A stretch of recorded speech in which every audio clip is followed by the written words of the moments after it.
Most children are born with perfect feet, yet most adults end up with foot pain and dysfunction.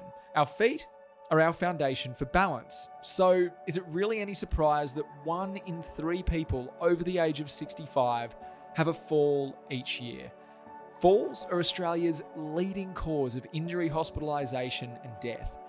From the elderly to elite athletes, too many people are suffering injuries that could be prevented if they simply trained their balance daily. So why don't they? Balance is more than a skill. It's our foundation for lifelong movement, confidence, health, and happiness. Yet, in today's culture, balance is one of the most misunderstood and undervalued capacities we have.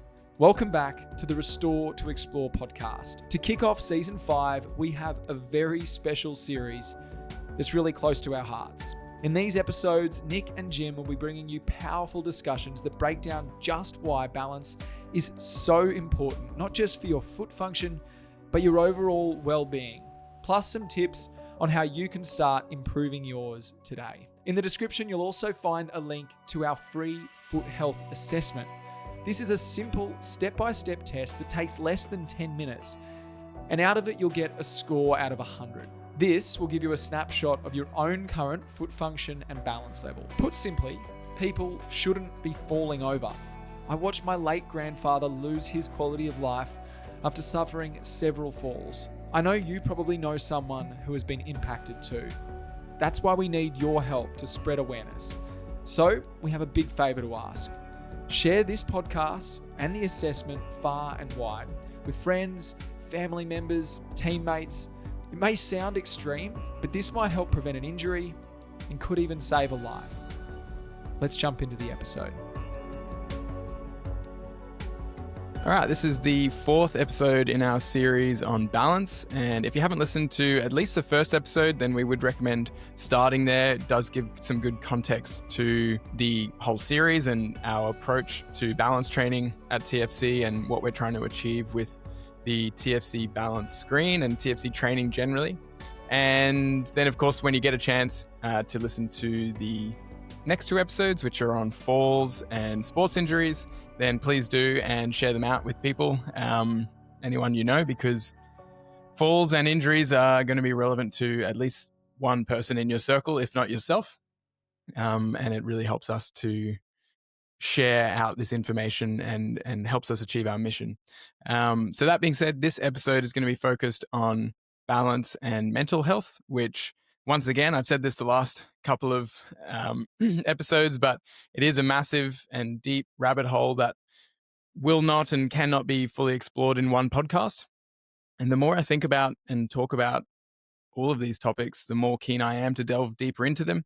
But for today, we're just going to focus on a brief intro to mental health, what we actually mean when we talk about mental health, the relationship of exercise with mental health and well-being, the connection between balance and the health of our nervous system, things like neuroplasticity and cognitive function.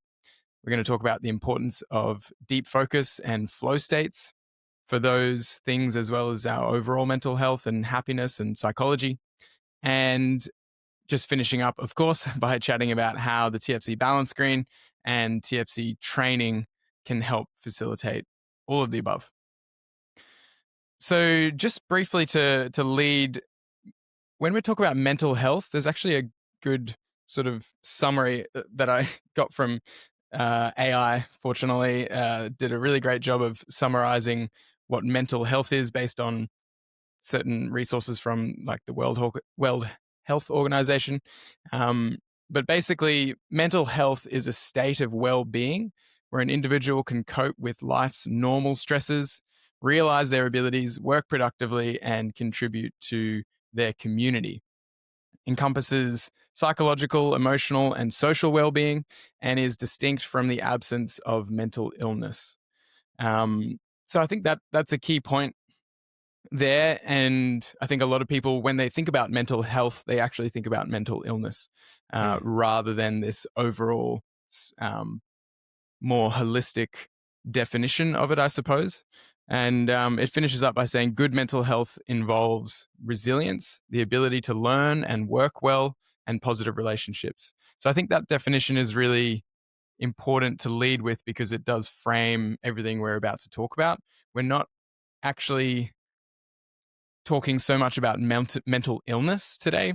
And a good, like a summary there is mental illness is a clinically diagnosable disorder that significantly interferes with a person's cognitive, emotional, or social abilities.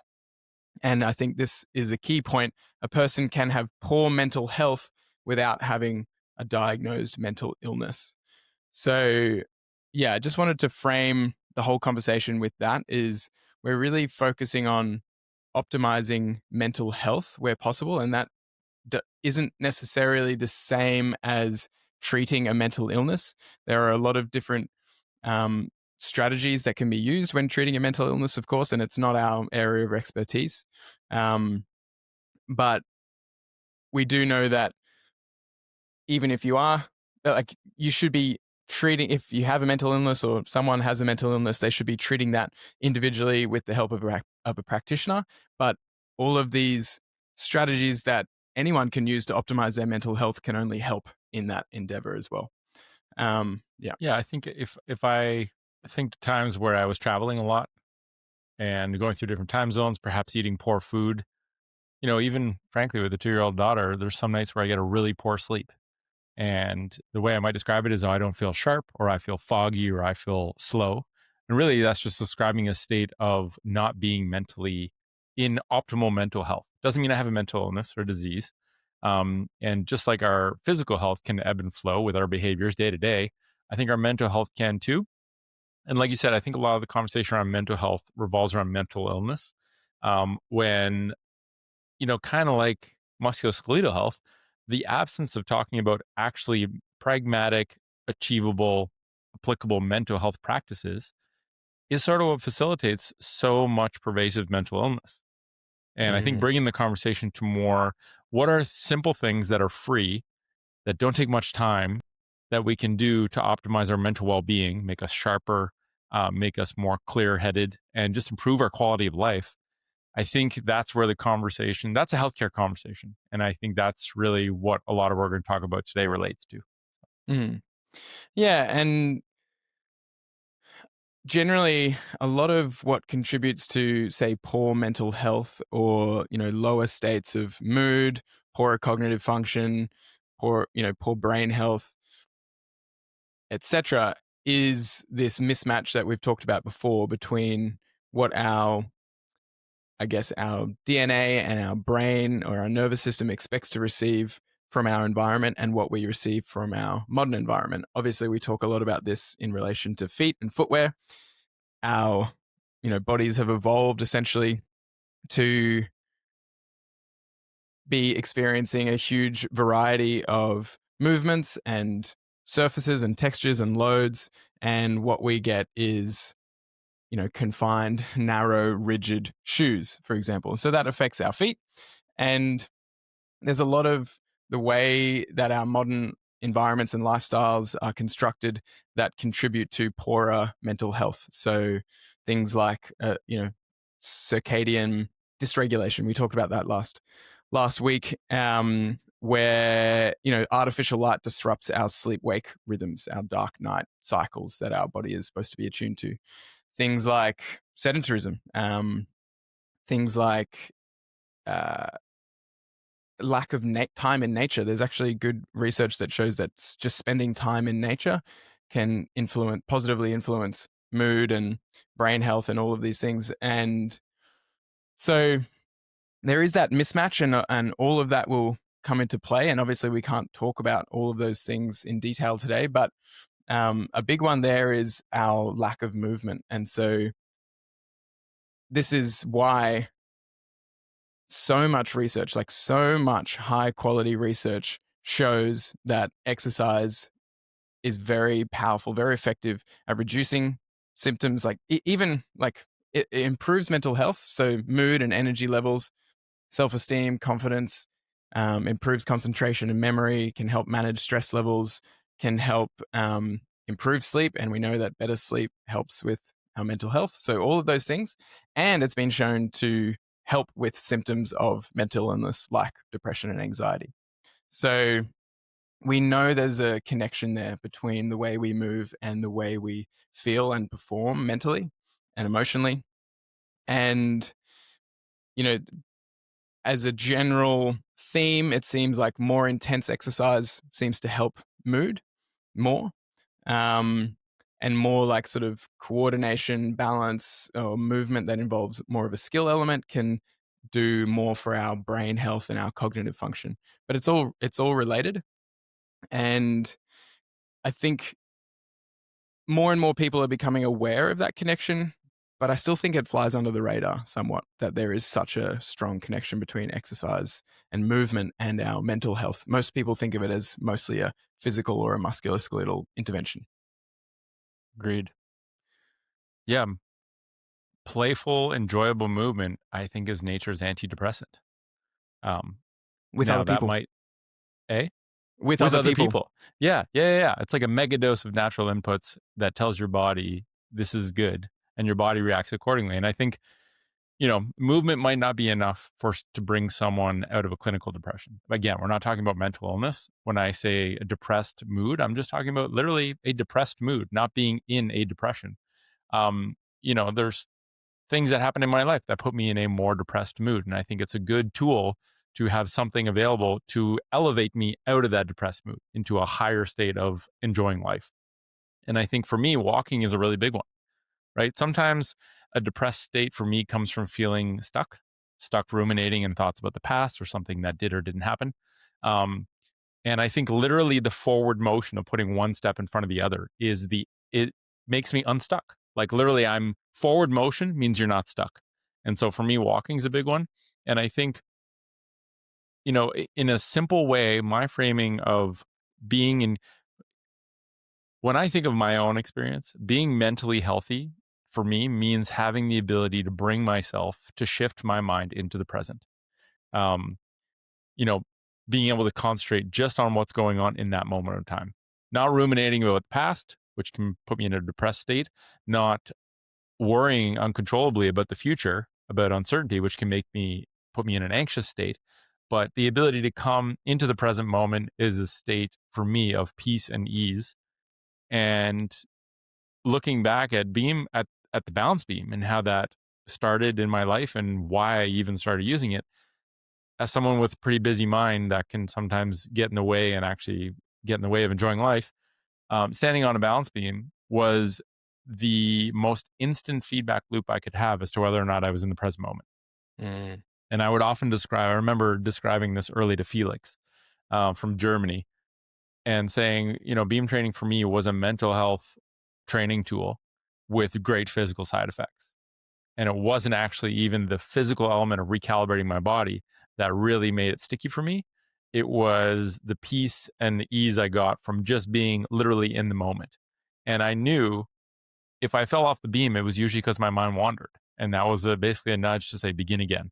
The longer I was able to stay on the beam, the more I was able to determine that I was actually able to increase my focus span, the amount of time that I could be in the moment present without my mind wandering. Um, and so I think that's an underrated tool, not something I actually, you know, had many opportunities to talk about. So I'm glad we're doing this today.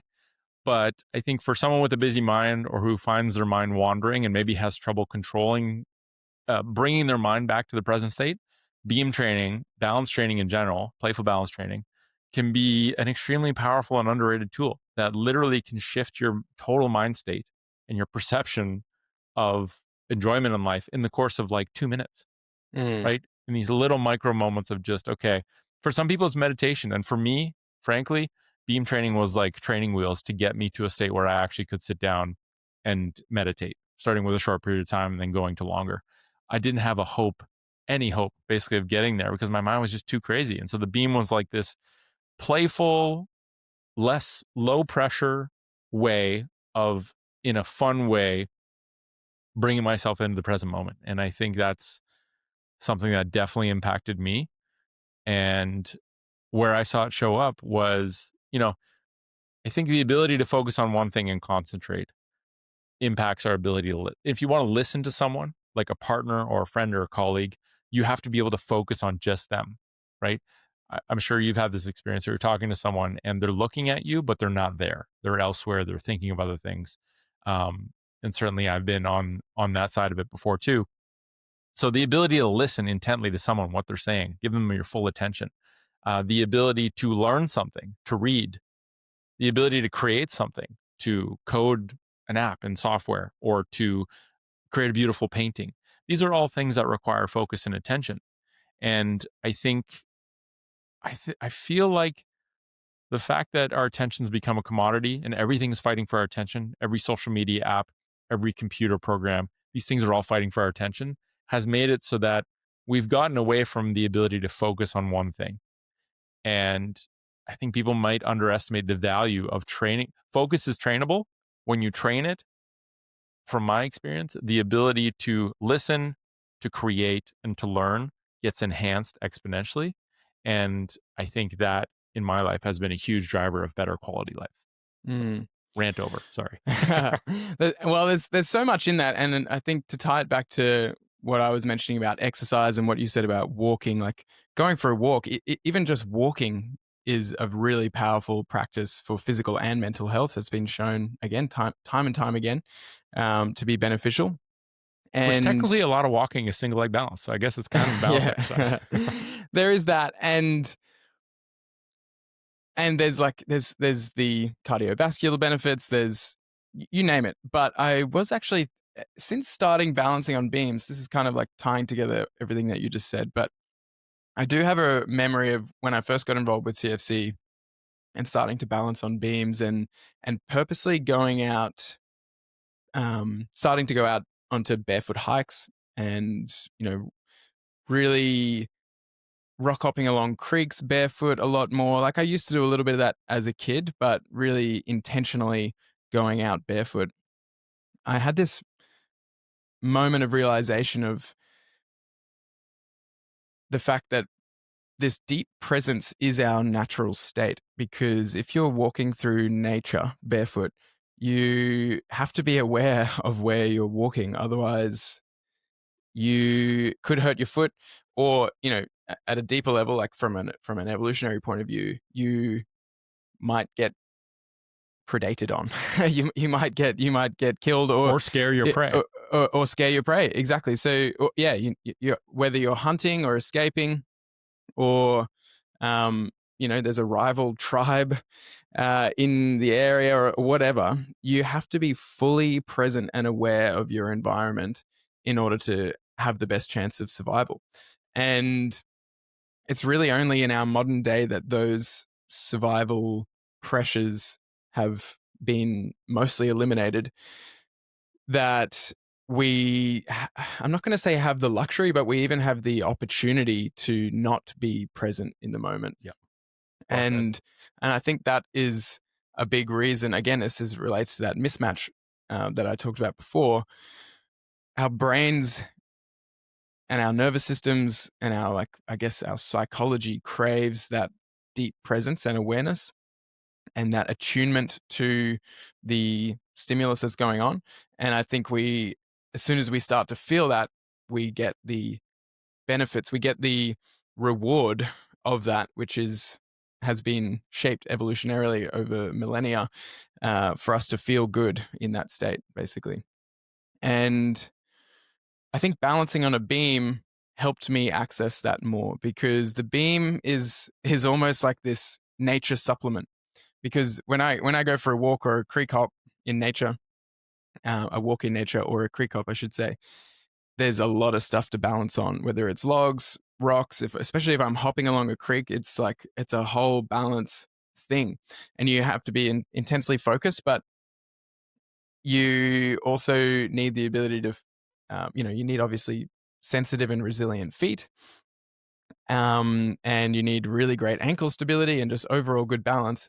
And the beam gives you that without having to go out into nature. So I think I found just the practice of being on the beam allowed me to access those states easier when I was out in nature, even though the beam itself isn't nature. Although if you've got a wooden beam, then then I guess it is to a degree. But it's like just bringing a tree branch or a log into your home and giving you that a little mini dose of that deep presence, because like you said, if you lose your presence and focus, then you step off the beam, and that's this really great feedback mechanism that we'll talk about in a bit. But I think, to summarize that, this full focus and attention while moving our body is one of the most natural things we can do, and it makes sense that that has been shown again and again to optimize, or to at least improve, so many different aspects of our mental health. I think the body craves, like you said, I think the body craves periods of calm and nothingness. And I think in a modern world where there's always something to look at, pinging you, something to do, something to, you know, get a little dopamine bump, I think it's easy to actually just gloss over that and ignore it until we get to a point where we're just mentally exhausted, um, which doesn't feel good. And I think the mental exhaustion for me usually coincides with time where I'm making crappier choices. I'm choosing to look at a screen closer to bed. I'm choosing to eat food that is going to make me feel better in the moment, or whatever. And I think just, a period of even 2 minutes interspersed throughout the day, maybe 3 or 4 of those moments, is like a micro meditation that I think is like this refreshing breath of fresh air for the mind, to allow it to go into like its default state, which is not constantly looking at crazy things, and just literally able to take a break for a minute or two. And I think those who don't implement something like that at a regular frequency into their life may not understand how beneficial that can be, just for even for the ability to continue doing the work that you're doing. If you take a 2 minute break and you just, you could take a couple deep breaths and sit down and try and calm your mind, or you can just stand on a beam or a soulmate and be forced to calm your mind and see how well you're doing based on how many errors you're making. It can just be such a difference maker in the ability for you to, create at your highest potential, and also not to be overwhelmed and blasted at the end of the day where you could potentially be making poor choices. So little doses of mental calmness, of stillness of the brain, which can take a while to work up to. Like, I'm not saying the first time you stand on a beam, you're just going to have like a Zen monk state in your mind. But each little microdose is like a training dose that together compounds, if done consistently, into like just this radical ability to focus and pay attention. And so much of our life revolves around relationship with others, whether that's your friends, family, or coworkers. When I talk to someone and I have a conversation like I have with you, like when we're doing a podcast, for example, when I know someone's there listening with their full attention span, they're not elsewhere, it actually is just like such a nice feeling to be seen and heard by someone. And I think part of what people are missing potentially in relationships is the fact that most of us are running a bunch of background programs and not actually giving our full attention to loved ones or people we work with.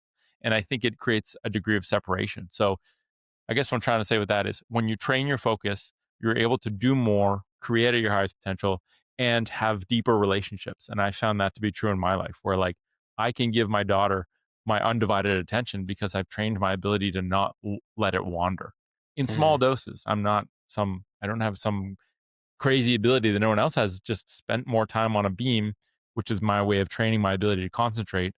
And the application of that is I get to have more meaningful relationships and experiences with other people because I can actually give them my full attention. And so I think there's something there that, is probably very abstract and far removed from balance training, but is actually a key side benefit, and for me, a focal benefit of concentration training. Well, it's actually not too far removed from balance training. Like it does make a lot of sense, and I've got a few notes to chat about that topic. But just to put a pin in that, the practice of meditation has become definitely much more known and much more engaged in overall throughout our culture. Obviously, it's been around for a long time, but over the past probably 5 or 10 years, there's all kinds of meditation apps and guided meditations and meditation teachers and books, and it's really awesome to see all of that. And obviously, meditation is an amazing tool and amazing practice.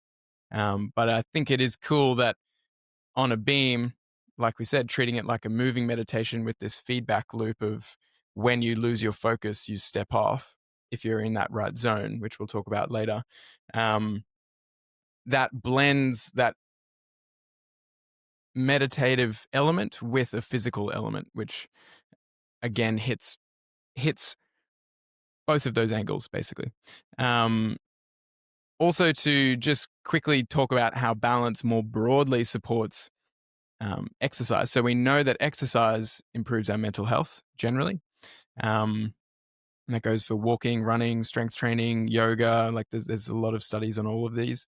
But balance training supports our ability to exercise or our ability to participate in sports.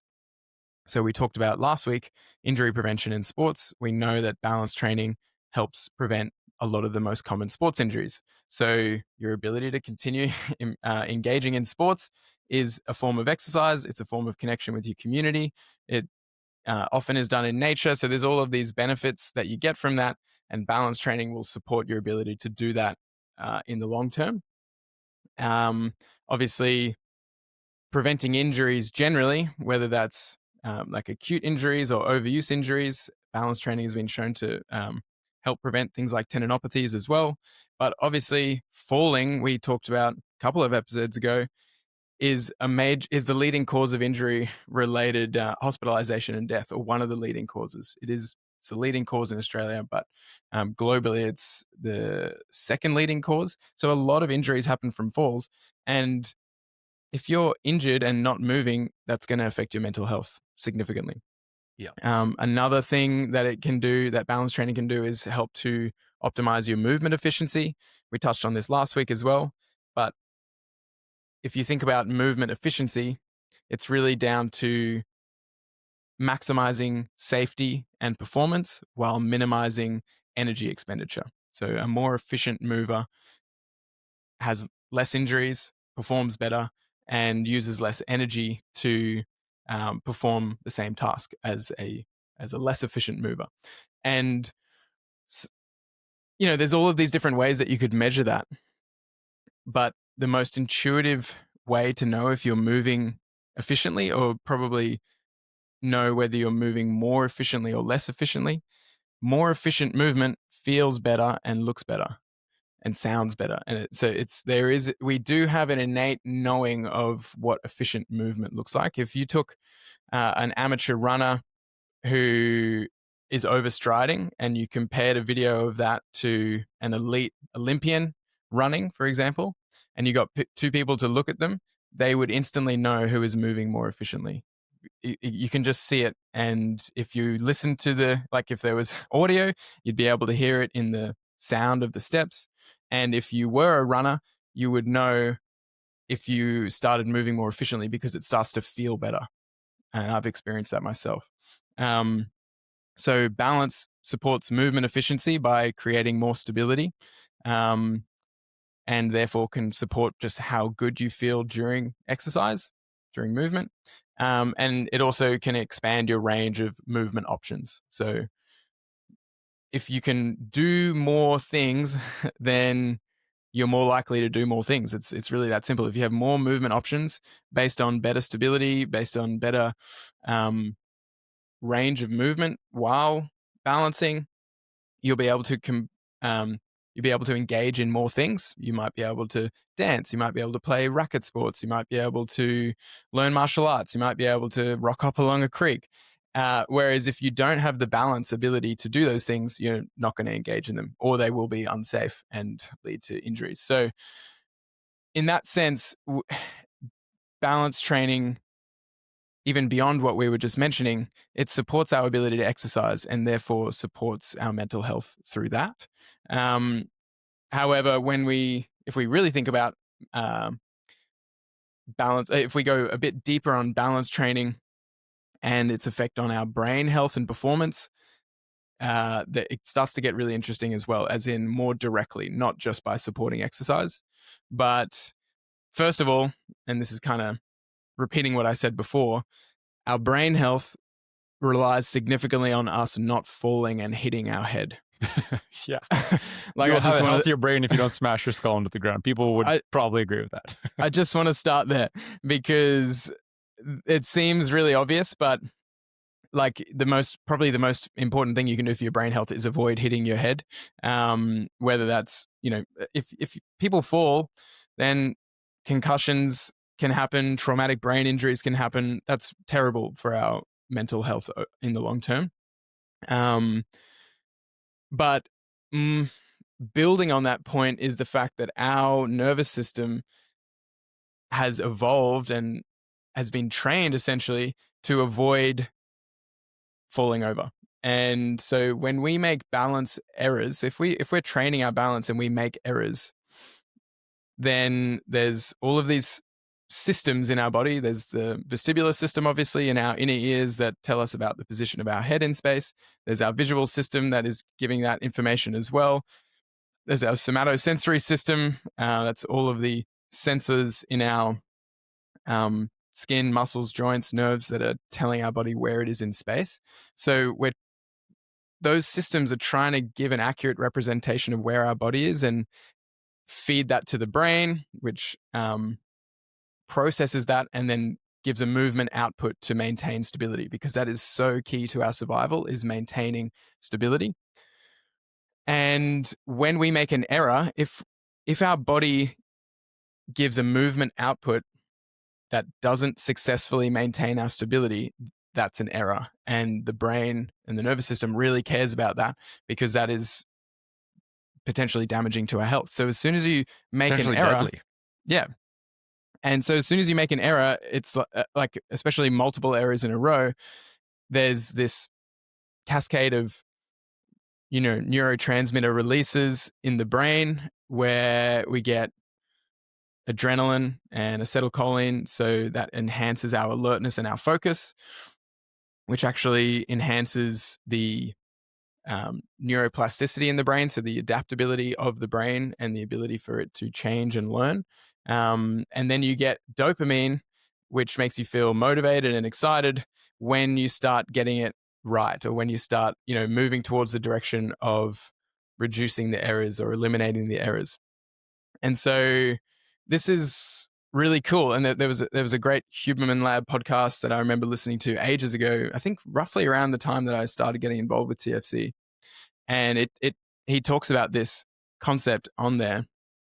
And I just thought it was really cool, because it's like a hack. It's like a biohack, but it's such a natural biohack that it's like, hey, we know that we want the brain to be plastic. We want better learning. We want better memory. We want good focus and attention. And this goes for all across the lifespan.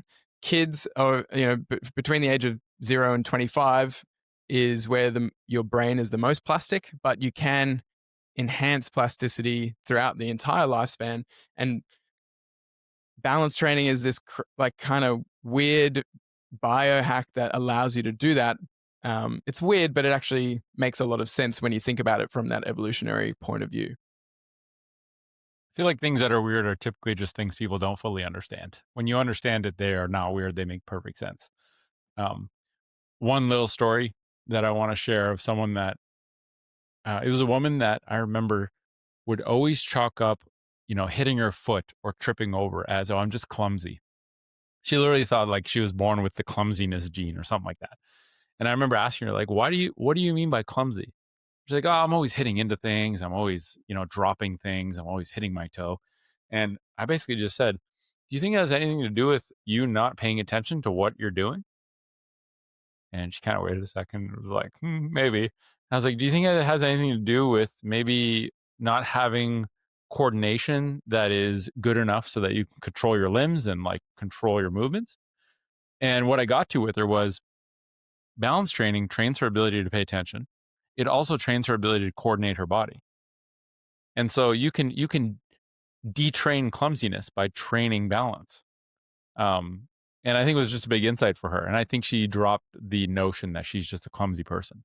She was just a person who hadn't trained her ability to focus and pay attention, was always distracted, and was someone who hadn't trained her coordination. Because I don't think she knew it was trainable, frankly. I think she just chalked it up to, I'm just a clumsy person. That was like part of her character. And I was maybe the first person that ever challenged that and asked her questions that she hadn't been asking herself. And so to anyone listening out there who thinks they're just clumsy, maybe you're not paying attention, and maybe you're not training your coordination. Either way, play-based balance training can actually declumsify you. So, you know, just be open-minded to the fact that that could be true. So, Mm. I think that's ties in really well to this concept that, you know, just making an error, like hitting your, like stubbing your toe or whatever, isn't that, just making that one error isn't going to be enough to enhance this neuroplasticity or have this effect on your brain, because you actually need to experience an error and then try and correct it, and then try and correct it again, try and correct it again. And the beauty of like movement learning and balance training is you get this immediate feedback about whether your correction worked, because you got back on and you either stayed on for longer, or you completed a task or whatever it is you're trying to do, or you didn't. And the feedback is clear and it's immediate. And so, you know, that woman was getting signs, I suppose, from her body through pain or, you know, frustration that there was an issue with her coordination, but she didn't have the tools or the strategies to then go, okay, well, how can I actually improve that? And so, even though it is very simple, it's not common knowledge about how to train your balance in order to enhance coordination and enhance this neuroplasticity. And a lot of it relates to staying in your Goldilocks zone of difficulty, and knowing how to navigate that. And so, what's interesting with the neuroplasticity research is that they've shown that brains will adapt most quickly in between those ages between 0 and roughly 25, have the most plasticity, and so they change and update most quickly. And if you'll have a bigger zone to work with, basically, whereby your brain will learn things. But as you get older, that kind of narrows down, and you have to have more incremental change. You have to have incremental learning. So rather than, like, if, let's say I got a 10-year-old on a balance beam, it would be really hard for them at first, but if they just kept getting on there, they would probably figure it out. That's obviously depends on the 10-year-old, I guess, and depends on the state of their feet. But generally, they're younger, they've got more resilient feet, they've got more movement options, and they just need to get on a balance beam and figure it out. And just by spending time on it, their body would naturally organize more efficiently. If you compare that to a 70-year-old, even just take away the conversation about their foot function and their foot resilience, but their nervous system, that would be too big of a jump if they haven't trained their balance, of course. That going straight onto a balance beam would be too big of a jump, and they wouldn't actually be able to access that neuroplasticity because it's not incremental enough, because they're way too far outside of their abilities, that it just becomes frustrating, and they're much more likely to give up. So you do need to have obviously some errors which create some frustration, but you need to realize those errors need to be, if depending on your age, need to be incremental enough that, and small enough that you can adjust for them and expand that window over time.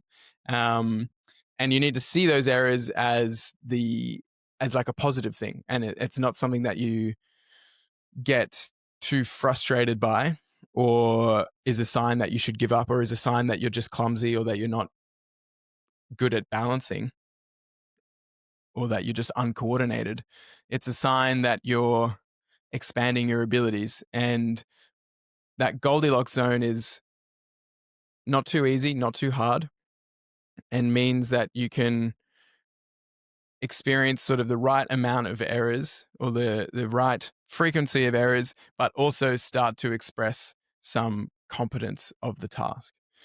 And yeah, there basically it's like balance training is high frequency problem solving by the body. And there needs to be a specific ratio of error to solution, right? If it's all errors all the time, there's actually no learning that goes into the system. If there's no errors, there's no opportunity for the system to be challenged.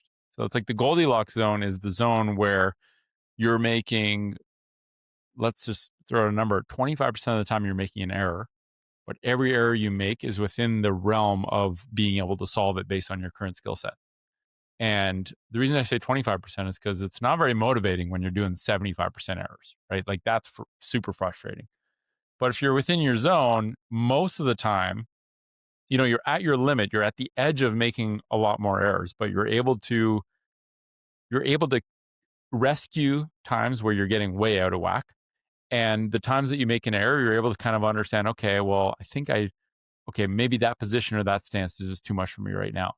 And the idea that you're mostly succeeding, so you have this dopamine cycle where it like feels good to be succeeding and doing better, but you're making just enough errors to challenge your system to push it to be able to have a higher level of ability. That is kind of the Goldilocks zone. And it's Mm. almost like, you know, the problems need to be surmountable, right? For the 70-year-old who gets on a beam for the first time, it might seem like an insurmountable problem. And if the body acknowledges it as such, it's basically just going to freeze up all the systems and put them in fear mode to not go near that. But if it's just challenging enough, and this is where I think people smile, where they do I was something and they're like, just about to say that. ooh, that's harder than I thought, but I think I can get this if I do this for another couple minutes. And you kind of see the light bulbs and the cogs go off in their head. And then they get, all of a sudden they're on it for 10 seconds, then 15 seconds, and then 20 seconds. And they get so excited that they lose focus and they fall off. And it's like, it gets them hooked where they're like, I got a taste of the fact that I could do way more than I thought I could by just working at it. I can just imagine if I do this for months and way more minutes, how good I can get this. And it feels really good to improve as a human. And balance training really is a hack, because not only is it super fun and intrinsically motivating, it is sort of like the foundational soil that allows people to just be more physically and mentally capable and resilient in life. Like, it's like balance training is the elixir of life. Clearly we're biased, but I think doing this podcast here has really shown me a deeper level of how profound balance is, how important it is to identify people that have an opportunity to train their balance, both for injury prevention and health and preventing falls, and also to become a better athlete, and also to just have better focus. So yeah, I don't know where I was going with that, but I think back to the Goldilocks zone of like, I think everyone knows when they're in this zone. The feeling, it's a very unique feeling, and flow state, I think, comes to mind. And so why Yeah. don't we talk about that? That leads in really well. And I think that was what I was going to say is like, you can't get too scientific about exactly how many errors you're making in a certain time frame, for example, but it is a feeling. And that feeling of frustration with the hope of, or with like the sense and the hope of, I can do that if I keep going, is what you want to feel. And this relates to the flow state. There's a great book called Flow, and the subtitle is The Psychology of Optimal Experience by a psychologist, Mihaly Csikszentmihalyi. It's a massive name that I practiced long ago, and If you saw the spelling, you'd think it was the alphabet, like spelled out. After I read the book, I was like, wow, I was deeply sort of touched, I suppose, by this concept. But he talks about, well, basically, he studied thousands of people across different countries, different cultures, ages, socioeconomic status, and got them, to like basically studied them in terms of reported levels of happiness, satisfaction, relationship, all of this stuff. And he found that the happiest people were the ones who spent the most amount of time in a flow state. So he talked about that flow state being, you know, basically full focus and present on the presence. Full presence and focus on the task at hand. So it's like focusing on a singular task,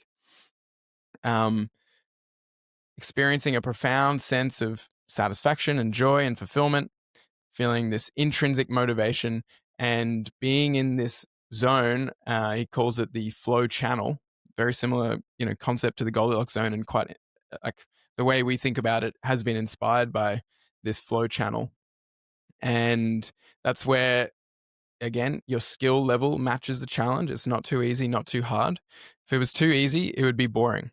If it was too hard, it would be anxiety inducing and potentially really frustrating, or like overly frustrating. You do need to experience some frustration in the development of skills. You're never really going to develop skills, especially anything of like high level or anything of much consequence, without a period of trial and error, which can be frustrating. The way you perceive that frustration influences a lot on what happens next, basically, and whether you continue with the behavior or not.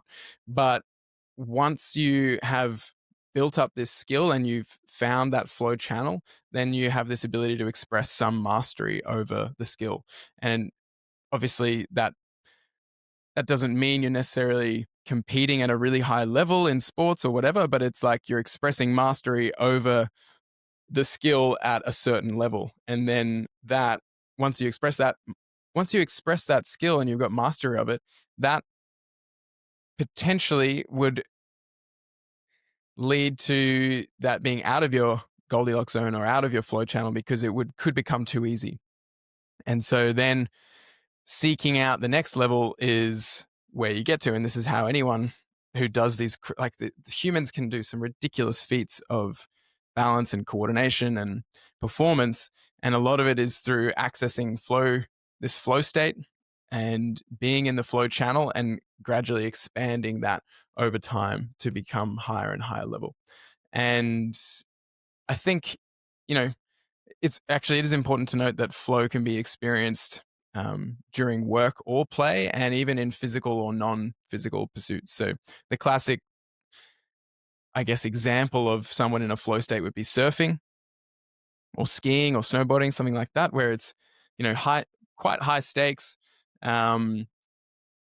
There's, like a pretty intense skill element to it, depending on the type of wave or mountain you're skiing. There's a lot of physicality that goes into it, and you get these addicts that are just out there all the time, surfing like at every opportunity. But you could also experience flow in your work day to day, if you have a lot of passion for your career and your work gets you into that channel. But also things like chess or debating, things that aren't physical, can also get you into flow states.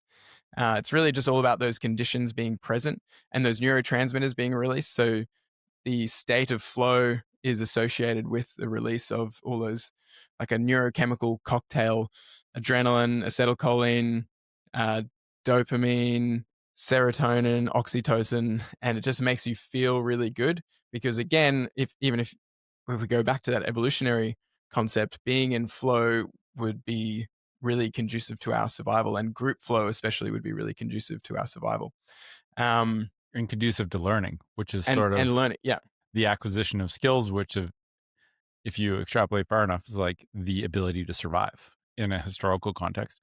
And yeah, it's not surprising. It's like getting high off your own supply, this idea that things you're doing that are good for your body, the body is incredibly intelligent and will give these cocktails of feel-good chemicals to reinforce the fact that it wants you to keep doing those things, right? Like when you smash your hand, it feels terrible. That's your body's way of de-incentivizing you from doing that again and learning from that. When you do something that puts you into flow state, the neurochemical soup that you receive that feels really good, which is why people get so addicted to chasing flow state. Surfers will not, they will surf in any condition just to go out and surf. And same with people that I know that surf down mountains on snowboards. And it's once you get a sense for what that feels like, you want more of it. And I think it's part of the reason that people latch on to balance training, is because it feels good. And back to what you're saying, one thing that came to mind was this idea that when you go see Cirque du Soleil and you see someone do this incredible acrobatic feat, it's not like they woke up one morning, fell out of bed and did that thing. That might be the end result of 100 different chunk permutations of getting closer and closer to that in different ways. And the only way they're able to express that thing, that feat that you're witnessing, is perhaps a year of incrementally training the ability to get there. And what I think most people with a lot of frustration along the way. A lot of frustration, and just perhaps a lot of training to them, right? They might not necessarily, I'm sure they probably get frustrated too because they're elite athletes, but sure, it's like playful frustration. Yeah. it's like hopeful frustration where it's like, okay, I'm going to learn from that. There's obviously times like where you just get pissed. But I think overall it's like, okay, well, I'm going to, what do I learn from that? I think what people miss sometimes in being able to find that flow channel, which like you said, is dynamically changing, right? It might be so transient that after a 10-minute training session, you might not have the same Goldilocks zone. Unless you have a follow through of being able to know what the next zone is, you might actually hit a dead end where you don't know what to do. And I think soulmate training, the system you've developed, your brainchild system for systematically and incrementally increasing the challenge, gives someone a blueprint for being able to find their Goldilocks zone with an infinite continuum, because you're constantly expanding the highest level of that, such that it doesn't matter how advanced someone gets, there's always going to be something they can watch you do that is going to be beyond their Goldilocks zone. And I think that's really what that's really what we can offer to balance training. It's like, probably these if you listen to all 4 podcasts, thank you for making it to here. Hopefully we've given you some sense that balance training is good, important, way beyond perhaps what you initially thought. But now the pragmatic part is, well, how do you access a system that allows you to do it consistently and through all of your improvements still find your Goldilocks zone? And I think that's soulmate training. Mm. Yeah, and I think, like I was saying, everyone has their, well, not everyone, a lot of people. If you're lucky, you have found your flow state triggers. You've found the activities that get you into a flow state, and you seek them out regularly. And so that's really great. If you haven't got that, then balance training is such a simple, accessible gateway to the flow state that has amazing physical side effects that we've talked about in terms of movement efficiency and injury prevention, falls prevention. It has all of these great side effects, but it is a very simple and obvious gateway to a flow state that actually taps into our evolutionary biology and our evolutionary protective mechanisms of I don't want to fall. And so it triggers very similar neurotransmitters like we talked about. So balance is this biohack, I suppose, to keep using that word, to help you get into a flow state. And balance training can help you access the flow state in any other activity that involves balance. So if you get on a beam and you're terrible at it and you can't even get on there and stand, then going out on a snowboard or a surfboard is probably also going to be challenging. It's not that all surfers or snowboarders would be absolute, geniuses on a beam straight away, but they would pick it up very quickly because they have a very adaptable nervous system and balance system. So likewise, if you get really good on a beam, you train the adaptability of a beam, or just really good at balance in general through balance training, you create a more adaptable nervous system that can then create those states in all of these other activities as well, if that's something that you want. And like you said, Nick, TFC training and soulmate training is really focused on systemizing that and gamifying that for people so that it is actually accessible and actually fun. Because it's all well and good to say, hey, it's really simple to train your balance, but like we've already talked about, people don't actually know how to do that. It is simple, but it's not easy unless you sort of have a bit of a map to it. And that's what we're trying to develop. And the TFC balance screen, which we've already talked about, is this early detection tool of like, hey, you've probably got a big opportunity to train your balance and to improve so many aspects of your musculoskeletal function, potentially cognitive function, mental health, etc. So there's the detection, there's the awareness that you can and should improve your balance, and then the intervention or the instruction on how to actually do that. And to wrap up this podcast and to talk about TFC training, we've sort of broken down TFC training into 3 key elements, which also happen to spelled TFC, and that is train, flow, and connect. So train is improving certain capacities or sort of isolated skills. So improving mobility, stability, hand-eye coordination, foot resilience, like basically figuring out what you need to do to be able to balance well, especially on a soulmate or a beam or something like that. And building that up so that you can then flow by expressing mastery over skills or sequences of skills, and so that you can connect by competing or collaborating with other people to test out and develop your skills while fostering that relationship with them. So I think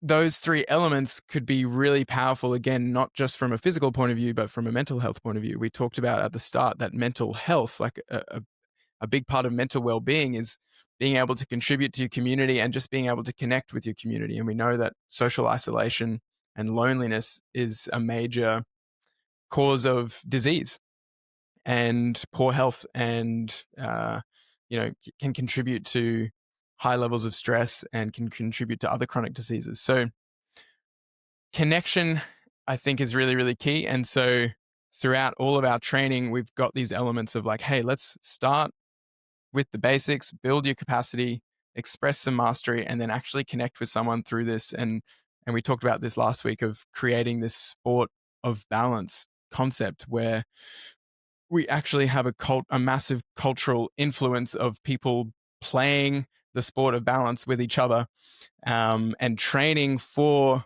their play. Not just balance training to prevent something in the future, but balance training and balance competition or collaboration to actually make them feel really, really good. And that's something that I just have got addicted to. We both got addicted to. And that's our flow channel. So yes, we are biased, but we have seen time and time again through all our workshops and through the people that buy our products and engage in our training systems, even so far, even while they haven't been, personally, I think, haven't been as good as they could be.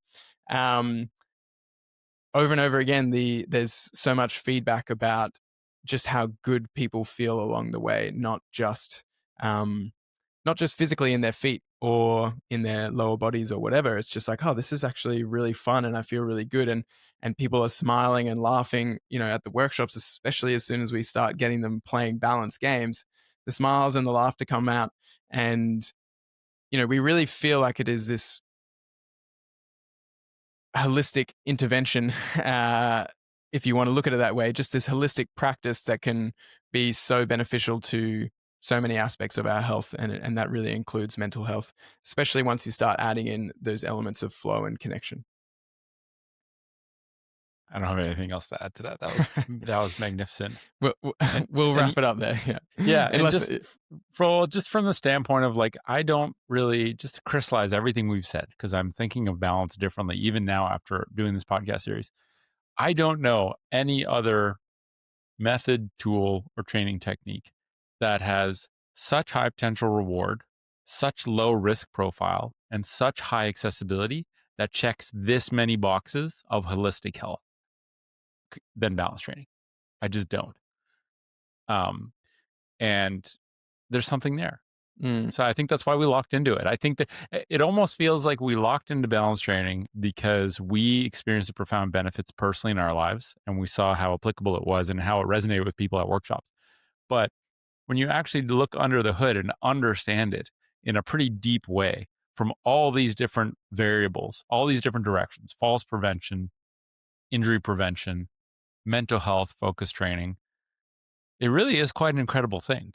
So to anyone listening to this who's ever engaged in balance training, thanks for being here and having the courage to try it. And hopefully your journey to train your balance brings you into connection with other people and allows you to have a huge amount of fun and train your ability to focus so you can connect with others, connect with your work, connect with creating and listening, and allows you to develop a resilient body that you are confident in, and that allows you to express whatever movement practices you want for the rest of your life. That's pretty exciting. It's very exciting, and it's just supports, it supports everything else that you do. So it's small doses can go a long way, because you're not only going to be training your balance all day, every day, but the training your balance can help support literally everything else that you do, mentally and physically. So to wrap it Last up, thing I'll say is if you yeah. do fall off, or you go a period where you don't do your balance training, or you kind of lose touch with it, you can always begin again. And I've had periods in my life where I haven't done much balance training, and you just Same. start again. And there's something to that I think say I'm meditating, my mind gets off track. It can be very hard to sometimes just recalibrate and begin again. And there's no control delete in your brain where you can just zero out and start again. The beauty about the beam is there's a metaphor in that where if you fall off, you start again. You literally just get back on the beam and start again. And I think that metaphor carries for a lot of things, where it's like when you get knocked off, you just start again. If you fall off for a couple months, just start again. Yeah, And it there's goes something for very, in yeah, session and between sessions. If you fall off in session, get back on. If you fall off in you got between it. sessions, just get back on. And I'm, I've gone through that process many times, going, days, weeks, sometimes months without really doing much at all. And every time I get back on, I'm like, oh yeah, I need to do more of this. So you just get those reminders. So yeah, to wrap it up, basically get started. If you if you've already gotten started, congrats, keep going, keep getting back on. But otherwise, to get started, take the balance screen first. That will help you figure out which level roughly you should start at. And please give us feedback about whether your level was correct in terms of what we recommended to you. But if you do the foot health assessment on the website, you'll get sent an email. You'll get your balance score. You'll get whether you're a restorer, explorer, or a ninja. So basically beginner, intermediate, advanced. And there'll be a video that you can watch to test out a challenge or a task at each of those levels. And that will give you a sense of what level you should be training at. And then throughout our soulmate training and our explorer membership, there will be, and on YouTube just for free as well, there'll be more and more training videos at those different levels to help you and anyone else start and progress with balance training. That's what we really, really care about. That's why we want to make a lot of it free, or as much as possible. Just make it as accessible as possible. And of course, what you can do at home is just engage in it and give us feedback, and then share it out. Especially if you're enjoying it, share it out with other people who can benefit, because there's literally not a person on the earth that wouldn't benefit from doing some balance training. Thanks for listening. Thanks for following along this far, and looking forward to delving into these topics even more in the future. Thanks for listening. We'll catch you next week. Ciao. Thanks for listening to the Restore to Explore podcast. If you enjoyed this episode and you'd like to hear more or watch more, then the best thing you can do is give us a like, a follow, or a subscribe wherever you're watching or listening. And of course, leave a review. That support means that we can continue creating more educational content like this for our community.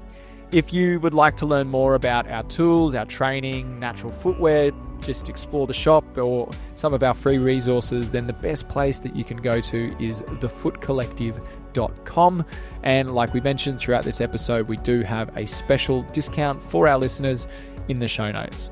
Thanks for listening.